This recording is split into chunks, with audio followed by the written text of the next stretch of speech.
पिछले 6 वर्ष के अंदर कितना परिवर्तन आया है। जब 19 फरवरी को हम लोगों ने प्रदेश का चौथा ग्राउंड ब्रेकिंग का सेरेमनी आयोजित किया था, तो इस ग्राउंड ब्रेकिंग में हमारे पास 10,24,000 करोड़ रुपए के निवेश के प्रस्ताव का एक साथ प्रधानमंत्री मोदी जी ने शिलान्यास किया है। यह बदला हुआ प्रवेश, इसलिए राइजिंग यूपी ही नहीं बल्कि शाइनिंग यूपी इंफ्रास्ट्रक्चर के रूप में आज जो यूपी के पास है, आपको कहीं नहीं देखने को मिलेगा। एक्सप्रेसवे, जिस प्रदेश की पहचान गड्ढों से होती थी, आज वर्ल्ड क्लास एक्सप्रेसवे के रूप में जाना जा रहा है। पूरब से पश्चिम को जोड़ने के लिए, मध्य से पूरब को जोड़ने के लिए, मध्य से पश्चिम को जोड़ने के लिए, और ग्रीनफील्ड एक्सप्रेसवे का जितना बड़ा नेटवर्क यूपी के पास है, अभी तक देश के कुल एक्सप्रेसवे का 40% हिस्सा यूपी के पास है, और गंगा एक्सप्रेसवे बनेगी तो देश के एक्सप्रेसवे का कुल 55% हिस्सा के लिए यूपी के पास होगा, जैसे हम दिसंबर 2024 के अंत तक पूरा करने के लक्ष्य के साथ काम कर रहे हैं। अब जान सकते हैं, जिस यूपी के पास 17 के पहले कुछ नहीं था, वह यूपी एक्सप्रेसवे में आज देश के अंदर 55% हिस्सेदारी को लेकर के आगे बढ़ रहा है। एयरपोर्ट, अगर मुझे कभी इमरजेंसी में दिल्ली जाना होता था गोरखपुर से, तो मैं पहले लखनऊ आता था, लखनऊ से फिर दिल्ली जाता था, या दिल्ली से मुझे गोरखपुर जाना होता था, या तो 14 घंटे ट्रेन में बैठ के जाता था, या लखनऊ आकर के फिर बाई रोड गोरखपुर जाता था। सड़क मार्ग से भी 4 से 6 घंटे 5.5 से 6 घंटे लगते थे। और आज गोरखपुर में एक नहीं 14 फ्लाइट गोरखपुर से चल रही हैं। यूपी में केवल 2 ही एयरपोर्ट पहले 17 के पहले फंक्शनल थे।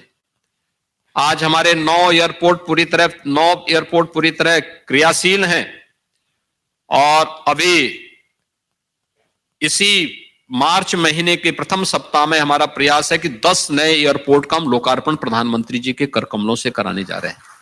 10 नए एयरपोर्ट, इनमें से 4 तो इंटरनेशनल एयरपोर्ट हैं। अयोध्या में आपने देखा होगा, अभी महर्षि वाल्मीकि जी के नाम पे प्रधानमंत्री मोदी जी ने 30 दिसंबर को एयरपोर्ट का उद्घाटन किया है। कुशीनगर में इंटरनेशनल एयरपोर्ट, और एशिया का सबसे बड़ा एयरपोर्ट जेवर भी हम लोग इसी वर्ष उसको क्रियाशील करने वाले हैं। यानी यही वही उत्तर प्रदेश है। इनलैंड वाटरवे, पहले लैंडलॉक्ड स्टेट कहा जाता था, आज हमारे पास जलमार्ग है, सदा नीरा नदियां हैं। हमने उसका उपयोग वाराणसी से हल्दिया के बीच में प्रारंभ कर दिया है, लेकिन उत्तर प्रदेश अभी इनलैंड वाटरवे अथॉरिटी के गठन करने के बाद अयोध्या को भी हम हल्दिया के साथ जोड़ने की तैयारी प्रारंभ कर दी है। यानी यही वही उत्तर प्रदेश है। उत्तर प्रदेश में पहले कोई नहीं आता था। आज आप देखे होंगे, अयोध्या धाम में ही, अयोध्या जी में ही 1 महीने में 65 लाख श्रद्धालुओं ने दर्शन कर दिया, और यह संख्या बढ़ेगी। दुनिया के अंदर कहीं भी इतने टूरिस्ट या श्रद्धालु जन नहीं आएंगे जितना कि यूपी के अंदर आएंगे, चाहे वह काशी विश्वनाथ धाम हो, चाहे वह अयोध्या धाम हो, चाहे वह प्रयागराज का कुंभ हो, चाहे वह मथुरा वृंदावन बरसाना हो, ब्रज क्षेत्र हो। हर एक क्षेत्र में जितना हमारे पास संभावना है, इस सर्विस सेक्टर में किसी और के पास इस प्रकार की संभावना नहीं है। एमएसएमई का इतना अच्छा बेस यूपी के पास, यह मृतप्राय सा था। आज लगभग 2 लाख करोड़ रुपए का हम एक्सपोर्ट केवल एमएसएमई से कर रहे हैं, यूपी कर रहा है। देश को एक नई पहचान दे रहा है। एक नई स्कीम के साथ आज हम लोग आए हैं। कौन सा ऐसा तबका है जो आज कह सकता है कि साहब सरकार ने हमारे लिए कुछ नहीं किया? चाहे युवा हो, युवा के लिए अभ्युदय योजना के साथ साथ आज अच्छी शिक्षा की व्यवस्था यूपी के अंदर हुई है। उनके लिए रोजगार और नौकरी की संभावनाओं को आगे बढ़ाने का कार्य किया गया है। यूपी के अनएम्प्लॉयमेंट रेट को नियंत्रित करते हुए देश के अंदर न्यूनतम स्तर पर लाने में हमें सफलता प्राप्त हुई है। किसान के पास किसान सम्मान निधि और प्रधानमंत्री कृषि सिंचाई जैसी योजनाएं हैं।